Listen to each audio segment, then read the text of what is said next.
जय हिंद मेरे प्यारे छात्रों, आप सभी का हमारे वीडियो में स्वागत है।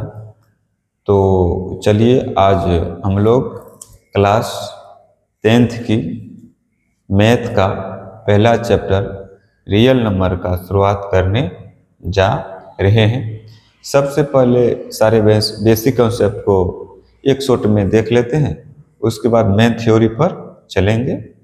तो ये सब क्लास 10th की नहीं है जो अभी हम आपको बता रहे, ये सारा का सारा बेसिक चीज़ है जो आपको class 9th 10th class 9th 8 में पढ़े हैं, उसी चीज़ का ये सब चीज़ बेसिक है।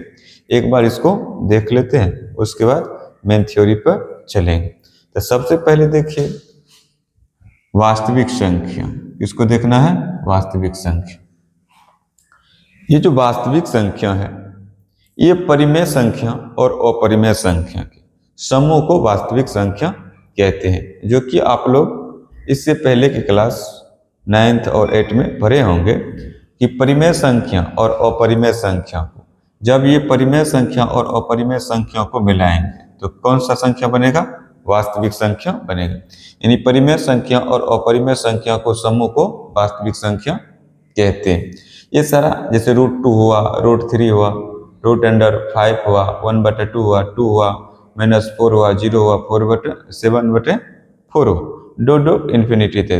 यानी वास्तविक संख्या यानी परिमेय संख्या और अपरिमेय संख्या को के समूह को वास्तविक संख्या कहते हैं।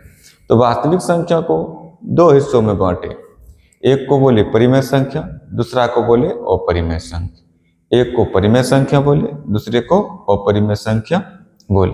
अब देखिए परिमेय संख्या, तो परिमेय संख्या जिसको हम P/Q के रूप में लिख सकते हैं, यानी परिमेय संख्या जिसको हम P/Q के फॉर्म में लिख सकते हैं, जहां पर P और Q कोई पूर्णांक है। ये जो P है और Q है ये कोई इंटीजर है और Q does not equal to 0, यानी इसका Q जो है डिनोमिनेटर जो है वो 0 के बराबर नहीं होगा, तो उसको परिमेय संख्या कहेंगे, यानी रेशनल नंबर कहेंगे। जिस संख्या को हम P/Q के रूप में लिख सकते हैं उसको परिमेय संख्या कहते हैं। और P और Q कोई पूर्णांक हो और Q does not equal to 0, यानी इसका जो है डिनोमिनेटर यानी हर 0 के बराबर ना हो, तब उसको परिमेय संख्या कहेंगे। अब चलिए अपरिमेय संख्या, तो जिस संख्या को हम P/Q के रूप में नहीं लिख सकते, जिस संख्या को हम P/Q के रूप में नहीं लिख सकते, जहां पर P और Q कोई पूर्णांक हो और Q does not equal to 0, यानी अपरिमेय संख्या जिसको हम P/Q के रूप में नहीं लिख सकते। सीधा समझिए, जिसको हम P/Q के रूप में नहीं लिख सकते उसको हम अपरिमेय संख्या कहते हैं। जैसे आप देखिए √2 कितना लिखे? √2। तो √2 अगर इसके बट्टा में हम 1 लिख सकते हैं तो 1 लिख दिए। अब ये देखिए, तो ये ऊपर वाला हो गया, ऊपर वाला P होना चाहिए, नीचा वाला Q होना चाहिए, यानी P और Q कोई पूर्णांक हो। √2 पूर्णांक नहीं है, 1 तो पूर्णांक है, 1 पूर्णांक है, लेकिन √2 पूर्णांक नहीं। वही कह रहा है कि अगर किसी संख्या को हम P/Q के रूप में नहीं लिख सकते हैं तो उसको हम लोग इरेशनल नंबर यानी अपरिमेय संख्या कहते हैं। तो वो परिमेय संख्या इसी को कहते हैं। आप देखिए परिमेय संख्या को दो हिस्सों में बांटे, परिमेय संख्या को कितने हिस्सों में बांटे? दो हिस्सों में बांटे। आप देखिए आप देखिए एक तो हुआ भिन्न, दूसरा हुआ पूर्णांक। एक भिन्न कहलाया, दूसरा पूर्णांक कहलाया। भिन्न के लिए कंडीशन है जिसको हम P/Q के रूप में लिख सकते हैं, जिसको हम P/Q के रूप में लिख सकते हैं, और Q must not be equal to 0 और 1, यानी इसका Q जो है 0 और 1 के बराबर नहीं होना चाहिए, यानी इसका नीचे वाला यानी डिनोमिनेटर 0 और 1 के बराबर नहीं होना चाहिए, तब यह भिन्न कहलाएगा। इसका जो है Q डिनोमिनेटर जो है वह 0 और 1 के बराबर नहीं होना चाहिए, तब वह भिन्न कहलाएगा। अब देखिए 2/3, इसका Q देखिए, डिनोमिनेटर देखिए 1 से बड़ा है। इसका देखिए भिन्न, इसका जब इसको लिखेंगे तो ये 0 के बराबर हो जाएगा, तो इसीलिए ये 0 क्या होगा, यानी भिन्न नहीं होगा। 0 क्या होगा, भिन्न नहीं होगा, क्योंकि उसका √2 ये भी भिन्न नहीं होगा। √2 बटा हम 3 लिख सकते हैं, √3 बटा 3 लिख सकते हैं, ये भिन्न है, ये भी भिन्न है, ये भी भिन्न। यानी कहने का अर्थ है इसका नीचा वाला जो रहेगा 0 और 1 के बराबर नहीं रहना चाहिए, तब ये भिन्न कहलाएगा। इसको P बटे Q के रूप में लिख सकते हैं। और Q, इसका जो Q है, Q does not equal to 0 और 1, इसका डिनोमिनेटर 0 और 1 के बराबर नहीं रहना चाहिए। यह तो 0 से बड़ा रहना चाहिए, यह तो 0 से छोटा रहना चाहिए, यह 1 से बड़ा रहना चाहिए, यह 1 से छोटा रहना चाहिए, और 0 और 1 नहीं रहना चाहिए। सीधा ये समझिए इसका Q जो है 0 और 1 के बराबर नहीं रहना चाहिए, बाकी जो रहे उससे कोई फर्क नहीं पड़ता, वह भिन्न कहलाएगा।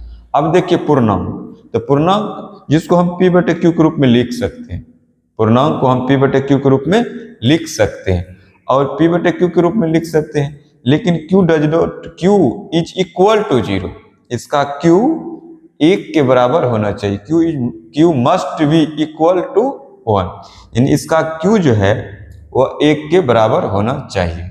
यानी ये जरूरी है, अगर इसका Q डिनोमिनेटर, अगर इसका डिनोमिनेटर 1 के बराबर होता है, अगर इसका Q 1 के बराबर होता है तब यह पूर्णांक कहलाएगा, अन्यथा यह पूर्णांक नहीं कहलाएगा।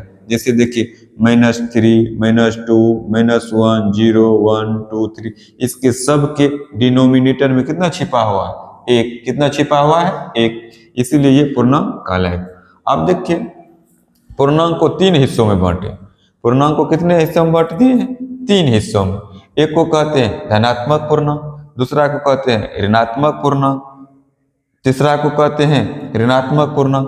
पहला को मान ली धनात्मक पूर्णांक, इसमें प्लस वाला, धनात्मक पूर्णांक में प्लस वाला रहेगा, और एक तो होता है शून्य पूर्णांक जिसमें केवल और केवल शून्य रहेगा।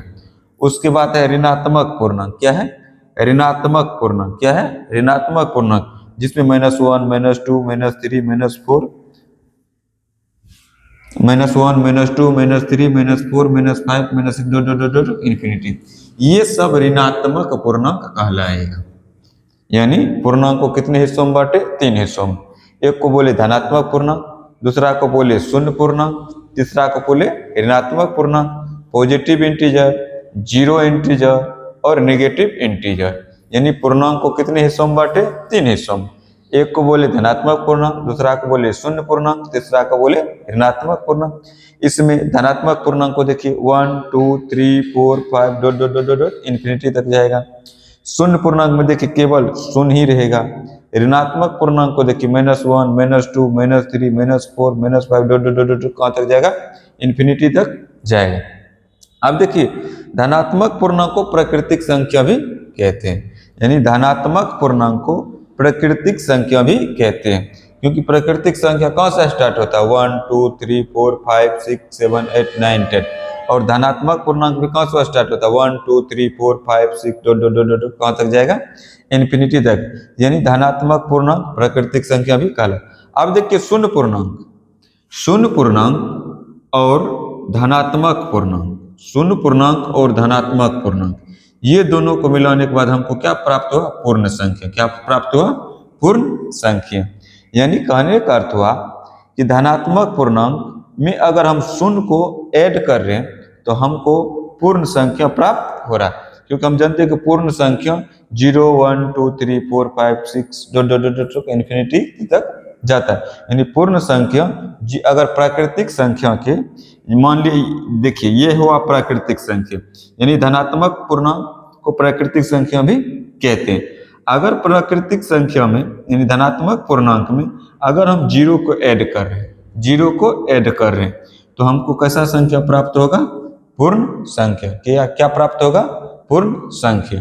तो ये था एक बेसिक था, इस चीज को आप लोग देखें, जो कि आप लोग इस चीज को क्लास 9th में भी पढ़े होंगे। तो उतारिए।